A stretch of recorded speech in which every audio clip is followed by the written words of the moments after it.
भाषा बंगाल की जनता स्वीकार नहीं करेगी। निश्चित रूप से इस सीट पर शुभेंदु अधिकारी भाजपा के प्रत्याशी प्रचंड मार्जिन से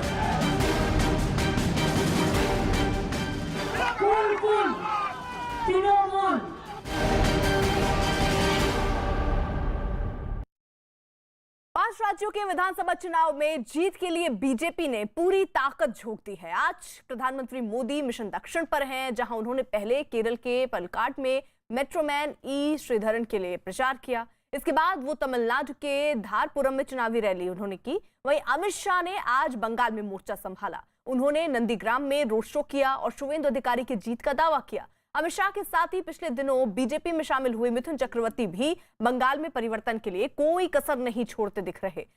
उन्होंने आज खड़गपुर में रोड शो किया और शाम को मिथुन नंदीग्राम में भी रोड शो करेंगे। बीजेपी अध्यक्ष जेपी नड्डा ने आज असम में हुंकार भरी। नलबाड़ी की एक चुनावी रैली में उन्होंने विकास के मुद्दे पर राहुल गांधी को निशाने पर लिया।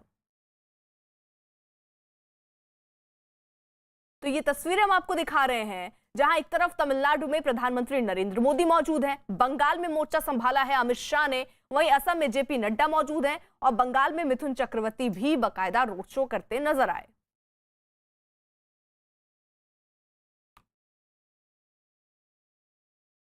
एक तरफ नंदीग्राम का सियासी तापमान बढ़ा हुआ है, नेता एक दूसरे पर आरोप प्रत्यारोप लगा रहे हैं, वहीं पार्टी के कार्यकर्ता भी आपस में भिड़ते नजर आ रहे हैं। बड़ी खबर नंदीग्राम से, जहां बीजेपी की ताकत देख नंदीग्राम में टीएमसी बौखला गई है। आरोप है कि टीएमसी कार्यकर्ताओं ने बीजेपी कार्यकर्ताओं को रोकने की कोशिश की, जिसके बाद झड़प हुई। इसके बाद सुरक्षा बल ने वहां पहुंचकर दोनों पक्षों को शांत कराया।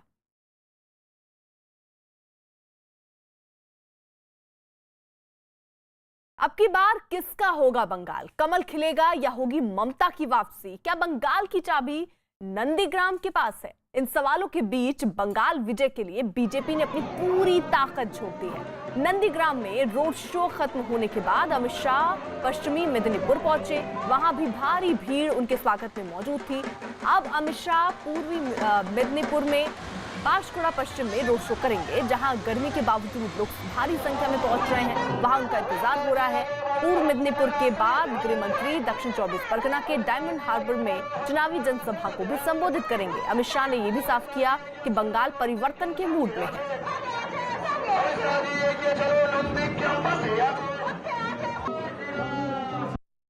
ये वही नंदीग्राम है जो एक बार पश्चिम बंगाल का राजनीतिक इतिहास बदल चुका है और आज फिर जो यहाँ पर ऐतिहासिक भीड़ है। गृह मंत्री अमित शाह रोड शो में क्या कहेंगे, ये भीड़ देखकर मैं खुद जो लोगों से बात किया है, महिलाएं बच्चे सुबह 7-8 बजे से आए हैं। फिर से एक बार नंदीग्राम बंगाल का भविष्य बदलने जा रहा है। नंदीग्राम की जनता मानती है एक ही सीट पर परिवर्तन करने से बंगाल में परिवर्तन हो जाएगा। अगर यहाँ शुभेंदु जी को वो जिता देते हैं, ममता जी को हरा देते हैं, तो ऑटोमेटिकली बंगाल में परिवर्तन हो जाएगा। ममता ने भी पूरा जोर लगा दिया है, अंतिम दिन है आज, वो भी कई बम्पर रैलियां कर रही हैं। अच्छी बात है, हर एक ने अपना अपना प्रचार करना चाहिए। पहला फेज हो चुका है गृह मंत्री जी, दूसरा फेज होने जा रहा है। क्या तस्वीर देखते हैं इन 2 फेजेस की बात करें तो कितनी सीटें आपको लगता है? देखिए, मैंने कहा कि पहले फेज में हम 26 से ज़्यादा सीटें जीतेंगे, ये मेरा कंजर्वेटिव अनुमान है। दूसरे फेज का मतदान समाप्त होने के बाद मैं फिर से एक बार मीडिया को बताऊंगा, मगर आकलन यही है, हम 200 सीटों को पार करें। ममता बनर्जी ये कह रही हैं कि कभी ये कहती हैं कि कार्यकर्ता ईवीएम की रखवाली करें, कभी ये कहती हैं कि सरकार तो हमारी आएगी और सेंट्रल फोर्सेस के जाने के बाद तो सबको देख लेंगे। चलिए, भाषा बंगाल की जनता स्वीकार करेगी नहीं करेगी, ये बंगाल की जनता को तय करना है और मैं मानता हूँ धमकी की भाषा बंगाल की जनता स्वीकार नहीं करेगी। जो तस्वीर आज देख रहे हैं भीड़, इस पर क्या कहेंगे? बहुत अच्छा रिस्पॉन्स है। शुभेंदु अधिकारी यहाँ प्रचंड मार्जिन से जीतने जा रहे हैं। कुछ खास सहयोगी इस वक्त साथ हैं। चंद्रमोहन कुमार पश्चिम मेदिनीपुर से हमारे साथ हैं, अमित पांडे पूर्व मेदिनीपुर से हमारे साथ हैं। जल्दी से पहले अमित का रुख कर लेते हैं। अमित, क्या खास तैयारी आप देख रहे हैं और क्या नजारा वहां पर है? देखिए, 100 किलोमीटर के दायरे के अंदर तीसरा अहम रोड शो है गृह मंत्री अमित शाह का और बीजेपी की ओर से ये यहाँ पर चुनाव प्रचार अभियान संभाले हुए हैं। 1 अप्रैल को यहाँ पर चुनाव होना है और ये रोड शो यहाँ पर निकलेगा। पसकुरा इलाका है जो कि कभी टीएमसी का गढ़ हुआ करता था। अब यहाँ पर गृह मंत्री अमित शाह का यहाँ पर रोड शो होगा और कार्यकर्ताओं से संवाद भी स्थापित करेंगे। तो 100 किलोमीटर के दायरे में तीसरा उनका रोड शो है और एक तरीके से कार्यकर्ताओं में जोश भरने की कोशिश है, एक तरीके से उत्साह भरने की कोशिश है। आप देख सकते हैं सड़कों पर जो एक बीजेपी के कार्यकर्ताओं ने झंडे से सड़कों को भरने की यहाँ पर कोशिश की है। तो जो कभी टीएमसी का गढ़ हुआ करता था वहाँ आज बीजेपी के शीर्ष नेताओं की अगुवाई में पूरी तरीके से जान फूंकने की कोशिश की गई है चुनाव प्रचार अभियान की। ये अहम रणनीति आपको न्यूज़ 18 इंडिया के तस्वीरों पर देखने को मिल रही है।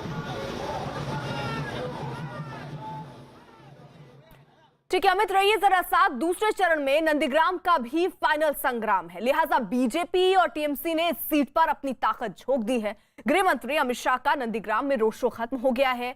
चिलचिलाती धूप के बावजूद रोड शो के दौरान विशाल जनसैलाब उमड़ा। वैसे खास बात यह कि 2.5 किलोमीटर के इस रोड शो में पहली कतार में महिलाएं मौजूद थीं। रोड शो जहां से गुजरा लगातार छतों से फूलों की बारिश होती रही। भीड़ की वजह से रोड शो में मौजूद गाड़ियों के आगे बढ़ने में काफी दिक्कतें हुई। 2.5 किलोमीटर लंबा रोड शो शिव मंदिर पर खत्म हो गया। वैसे इसमें कोई शक नहीं कि रोड शो की ये तस्वीरें यकीनन ममता बनर्जी की टेंशन बढ़ाने वाली हैं। तो जहां रोड शो आज नंदीग्राम में अमित शाह ने भी किया, वहीं ममता बनर्जी भी मैदान में थी, उन्होंने भी बाकायदा रोड शो किए। लेकिन जो जानकारी मिल रही है कि अमित शाह के रोड शो में भारी तादाद में लोग थे, पूरा का पूरा नंदीग्राम उमड़ पड़ा था। वही आलम पश्चिमी मेदिनीपुर में भी देखने को मिला। और हमारे साथ चंद्रमोहन वहीं से मौजूद है। चंद्रमोहन, जिस तरीके की तस्वीरें सामने आ रही है वो क्या कह रही है? क्योंकि यही तस्वीर नंदीग्राम से सामने आई, भारी तादाद में लोग जुटे, और यही तस्वीर पश्चिम मेदिनीपुर से भी सामने आई, वहां पर भी भारी तादाद में लोग थे। बिल्कुल, देखिए पश्चिमी मेदिनीपुर का ये डेबरा इलाका है जहां पर अमित शाह आपसे थोड़ी देर पहले पहुंचे हैं और सुबह 10 बजे से जो बीजेपी के कार्यकर्ता हैं वो उनसे मुखातिब होने के लिए इंतज़ार कर रहे थे। सुबह से जब मैं यहां पर पहुंचा था उस समय से ही लगातार भीड़ दिखाई दे रही थी और तकरीबन 1.5 किलोमीटर तक रोड शो हुआ है जहां पर बीजेपी के कार्यकर्ता सड़क के दोनों तरफ खड़ा होकर और उनका इंतज़ार कर रहे थे। और जैसे ही यहाँ पर रोड शो के लिए अमित शाह निकले, सड़कों पर काफ़ी बड़ा हुजूम देखने को मिला। जहाँ तक नज़रें जा रही थी सिर्फ बीजेपी के कार्यकर्ता, बीजेपी के झंडे और बीजेपी के लोग सड़कों पर दिखाई दे रहे थे। ऐसे में अंदाज़ा लगाया जा सकता है कि जो ये डेबरा इलाका है, यहाँ की जनता किस तरह से और क्या चाहती है। जाहिर सी बात है, जब सड़कों पर इस तरह से हुजूम नज़र आया है, ऐसे में बीजेपी के कार्यकर्ता जो हैं वो काफ़ी उत्साहित नज़र आ रहे हैं। और अब से थोड़ी देर पहले जब अमित शाह रोड शो कर रहे थे तो चारों तरफ इस इलाके में भीड़ ही भीड़ नज़र आ रही थी।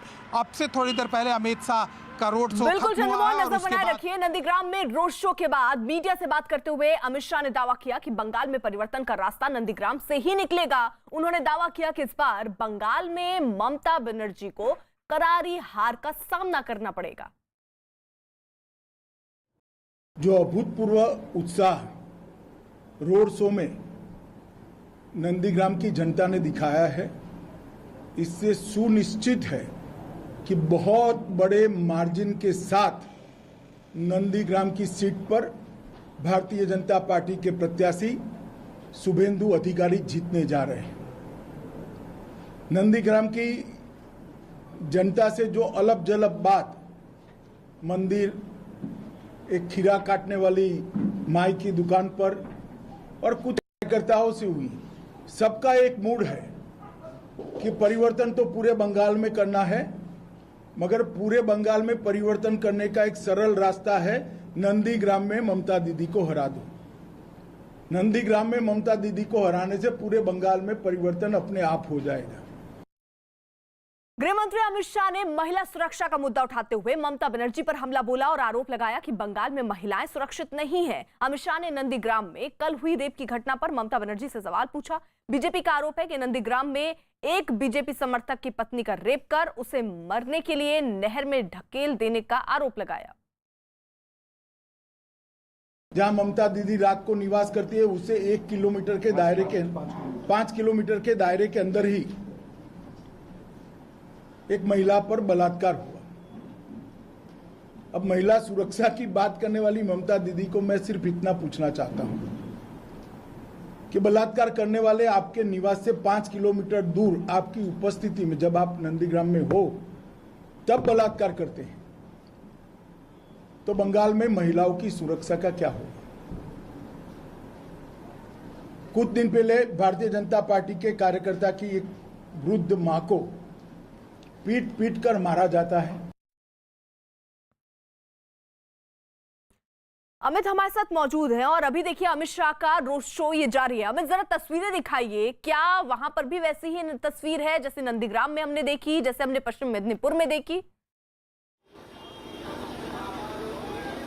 जी बिल्कुल, तस्वीरों के जरिए हम आपको दिखा रहे हैं। पसकुरा इलाका है, ये पूर्वी मिदनापुर का इलाका है और रेलवे स्टेशन के पास का ये चौक है जहां पर रोड शो शुरू होगी और देख सकते हैं कि पूरी तरीके से बीजेपी के कार्यकर्ताओं और आम लोगों के द्वारा ये भरा जा चुका है। और इसके अलावा यहाँ से रेलवे स्टेशन तक का 3 किलोमीटर का रास्ता है और ये रोड शो वहीं पर पूरा का पूरा रोड शो जाएगा। तो जैसे नंदीग्राम में था उस तरीके से यहाँ पर भी माहौल पूरा का पूरा बनाने की कोशिश की गई है। और ये इलाका कभी टीएमसी का गढ़ हुआ करता था, अब बीजेपी इसमें सेंध लगाने की तैयारी पे है और बाकायदा एक केंद्रीय टीम है जो पिछले 1 महीने से यहाँ पर काम कर रही थी। और आज जब चुनाव प्रचार अभियान खत्म होने की चुनाव आयोग के मुताबिक अंतिम तारीख है, तब गृह मंत्री की यह कोशिश है जो कार्यकर्ताओं में जान फूंकने की और एक अंतिम रूप चुनाव प्रचार अभियान को की पुख्ता तरीके से बीजेपी है यहाँ पर और टीएमसी को वह कड़ी चुनौती यहाँ पर देने को तैयार है जो कि उसका कर रहा था। तो बंगाल के सियासी समर के लिए आज का दिन बेहद अहम है। दरअसल बंगाल के चुनाव के लिए नंदीग्राम की सीट प्रतिष्ठा की सीट बन गई है, इसलिए ममता बनर्जी भी लगातार नंदीग्राम में डेरा डाले हुए हैं। दूसरी तरफ ममता बनर्जी भी नंदीग्राम में जोर शोर से प्रचार कर रही हैं। हालांकि ममता का दावा है कि बंगाल के लोग बेटी को चुनेंगे, लेकिन शुभेंदु अधिकारी ममता को नंदीग्राम के लिए बाहरी बता रहे हैं। आज अमित शाह ने भी साफ कर दिया कि नंदीग्राम से ही बंगाल में परिवर्तन होगा। तो 3 तस्वीरें हम आपको दिखा रहे हैं, जहां एक तरफ मोर्चा बंगाल में खुद अमित शाह ने संभाला। सबसे पहले जब वो नंदीग्राम पहुंचे तो शुभेंदु अधिकारी बाकायदा उनको रिसीव करने के लिए, उनका स्वागत करने के लिए पहुंचे और उसके बाद ये रोड शो नंदीग्राम में शुरू हुआ। ये भी कहा जा रहा है कि नंदीग्राम में भारी तादाद में लोग पहुंचे और ये कहा जा रहा है कि नंदीग्राम ही पूरा उमड़ पड़ा। लेकिन ममता बनर्जी का जो रोड शो नंदीग्राम में हुआ, वहां सिर्फ टीएमसी के कार्यकर्ता नजर आ रहे थे।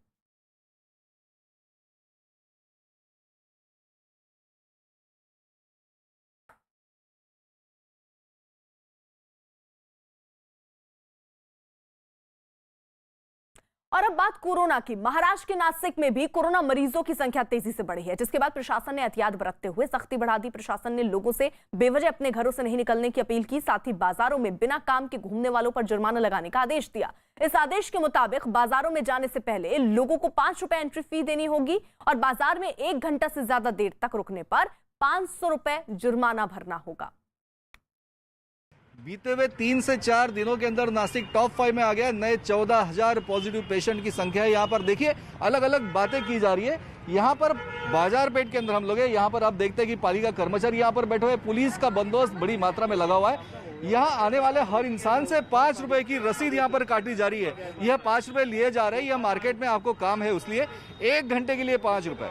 1 घंटे के बाद अगर वक्त आपको 1 मिनट भी ज्यादा लगता है तो 500 रुपए फाइन यहाँ पर किया जाने वाला है। इस परिसर के सीनियर पुलिस निरीक्षक साजन सोलना हमारे साथ है। देखिए लोगों से बात करते हैं हम। 5 रुपए देने के लिए तो लोग तैयार है, 500 रुपए जाती हो रही है। हाँ सर, इसके लिए बात ऐसी है कि जो मार्केट में अनावश्यक भीड़ जो हो रही है उसके वजह से कोरोना का जो प्रादुर्भाव ज़्यादा से ज़्यादा बढ़ रहा है, इसलिए ये नासिक शहर के पुलिस कमिश्नर श्रीमान जी दीपक पांडे सर, इन्होंने कल परसों के दिन ही बॉम्बे पुलिस कायदा कलम 43 के तहत एक अधिसूचना जारी की है कि जहाँ पे अनावश्यक भीड़ हो रही है वहाँ से अनावश्यक भीड़ के ऊपर नियंत्रण होना चाहिए, उसके ऊपर मर्यादा होना चाहिए ताकि कोरोना का प्रादुर्भाव ज़्यादा ना हो। इसलिए ये अधिसूचना श्रीमान जी ने जाहिर किया है। नासिक में कोरोना रोकने के लिए, क्राउड कंट्रोल करने के लिए यह एक अलग फंडा किया गया है। कैमरामैन हेमंत बाबुल के साथ प्रशांत बाग, news 18 India, Nashik, Maharashtra.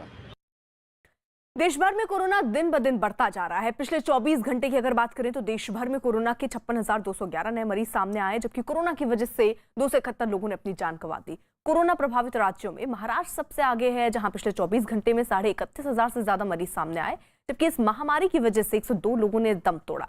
Corona के मामलों में 3,000 नए मामलों के साथ कर्नाटक दूसरे और पंजाब तीसरे स्थान पर है।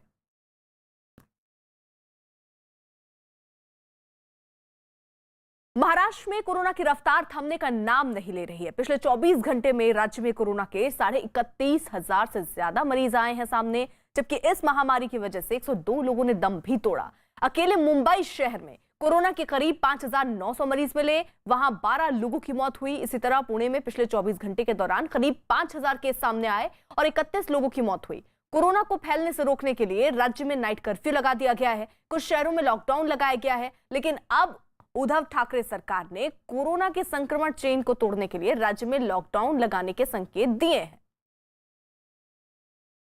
मुंबई में कोरोना के मामले बढ़ने पर वहां की मेयर किशोरी पेडनेकर ने दावा किया कि किसी भी हालात से निपटने के लिए प्रशासन तैयार है। आपकी तरफ से एक नया आदेश भी निकाला गया है कि जो तमाम बेड्स हैं उन्हें एक्टिव करने के लिए कहा गया है। नहीं, एक्टिव ऑलरेडी है जी। 14,000 थे जी, अभी 25,000 कर रहे। ओके। ऑक्सीजन भी ऐसे ही बढ़ा रहे और वेंटिलेटर भी दे रहे जी। हमारे एम्बुलेंस रेडी है, ऐसे तरह से सब रेडी है। इसका मतलब है रुग्ण बढ़ना है नहीं, रुग्ण बढ़ना नहीं चाहिए, लेकिन हम रेडी करके रखा है। बीएमसी की तरफ से एक आदेश मैम दिया गया है कि जो भी बेड्स प्राइवेट अस्पतालों में हैं उन्हें भी एक्टिव करने के लिए कहा गया है। बीएमसी मेस्मा लगा के कोई उसमें जाएगा नहीं हड़ताल पे, और वो बेड का जो 4,000 दिन का ज़्यादा स्पेशल है उसका 9,000, और उससे ज़्यादा है तो कुछ ऐसा 10,000, उसके ऊपर वो लगाते दिन का, तो हॉस्पिटल में प्रॉब्लम होगा। बार बार मुख्यमंत्री यही तो कह रहे कि लॉकडाउन में नहीं जाना है, तो लोगों ने तय करना है जाना है कि नहीं जाना है। बीएमसी की पूरी तैयारियां हैं? पूरी तैयारी है।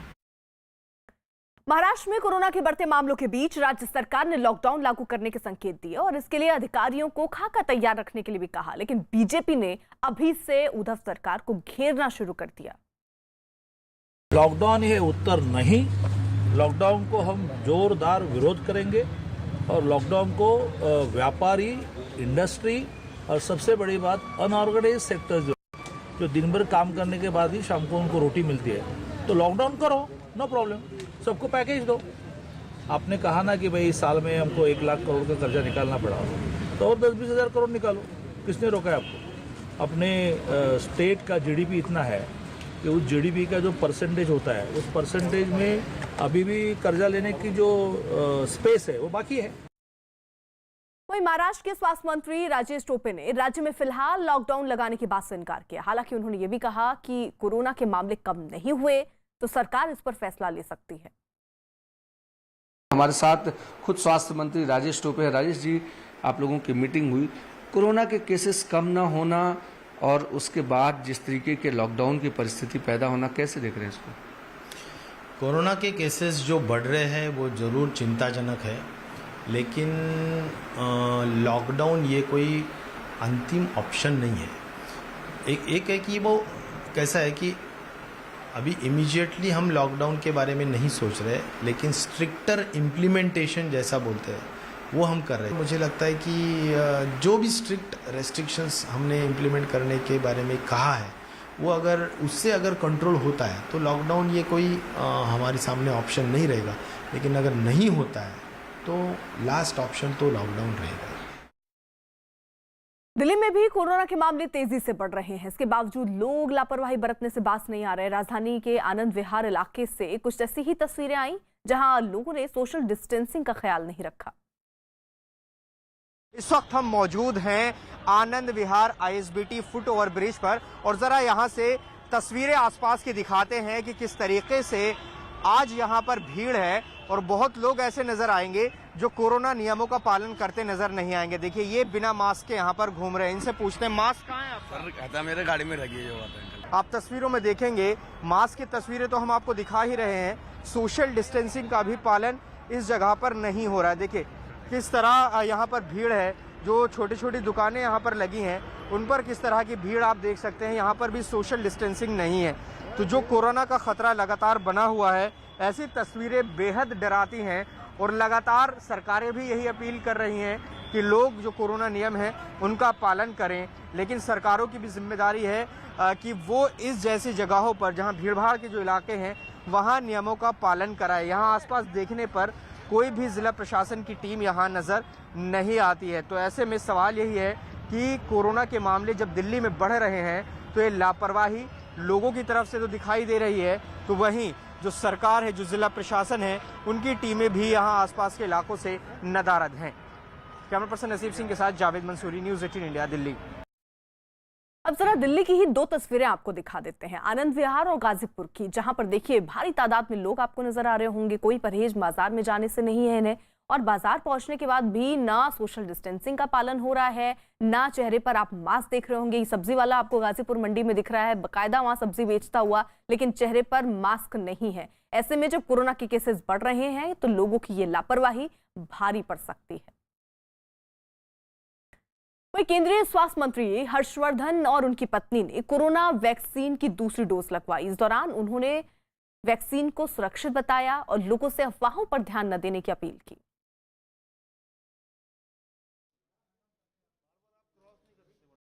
पूरे 28 दिन के बाद दूसरी डोज ली है।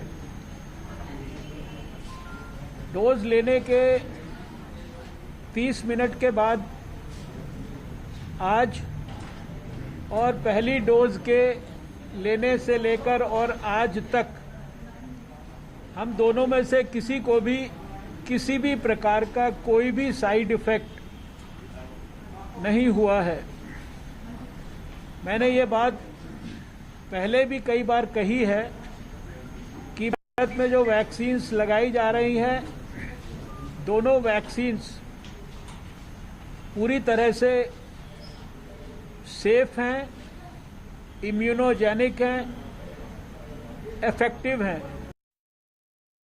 वहीं कांग्रेस नेता भाई जगताप ने महाराष्ट्र में लॉकडाउन लगाने के संकेतों का विरोध किया। उन्होंने कहा कि महाराष्ट्र में हालात जरूर खराब हैं, लेकिन लॉकडाउन लगाने से लोगों की दिक्कतें काफी बढ़ जाएंगी।